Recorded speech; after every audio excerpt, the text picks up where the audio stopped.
അപ്പൊ നമ്മളിന്ന് നിങ്ങളുടെ മുമ്പിലേക്ക് വന്നിരിക്കുന്നത് ഒരു പീച്ചിങ്ങുമായിട്ടാണ്. അതായത് ഇത് വിത്തിനിട്ടിരുന്ന പീച്ചിങ് ആണ് കേട്ടോ. ഇത് കറക്റ്റ് ആയിട്ട് അതിൽ കിടന്ന് തന്നെ ഉണങ്ങിയാലേ നമ്മൾ വിത്തിന് ഉപയോഗിക്കാൻ പറ്റുള്ളൂ. അപ്പൊ നമുക്കിതൊന്ന് പൊട്ടിച്ചു നോക്കാം. നോക്കട്ടെ, കത്തിയില്ലാതെ പൊട്ടിക്കാൻ പറ്റുമെന്ന് അത് നോക്കട്ടെ. കുറെ വിത്തുണ്ട് കേട്ടോ.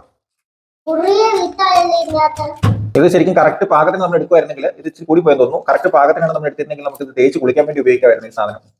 അതെ, നമ്മൾ ഈ ഒരു പീച്ചിങ് ഈ കോലത്തിൽ പോസ്റ്റ്മോർട്ടം ചെയ്തെടുത്തു.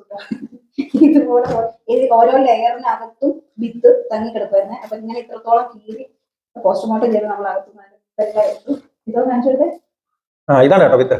ഇത്രയും വിത്ത് കേട്ടോ, ഇത്രയും വിത്ത് നമുക്ക് അതിനകത്ത് ഒരൊറ്റ പീച്ചിങ്ങിനകത്തും കിട്ടിയതാണ്.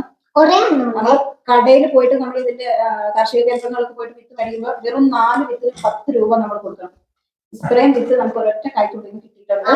ഇത്രയേ ഉള്ളൂ. നമ്മുടെ ഇന്നത്തെ വീഡിയോ ഇഷ്ടമായി കഴിഞ്ഞാൽ ലൈക്ക് ചെയ്യാൻ, ഷെയർ ചെയ്യാൻ, കമന്റ് ചെയ്യാൻ മറക്കരുത്. സബ്സ്ക്രൈബ് ചെയ്യാൻ മറക്കരുത്. അടുത്ത വീഡിയോ ആയിട്ട് കാണുന്നവരെ എല്ലാവർക്കും ബൈ ബൈ.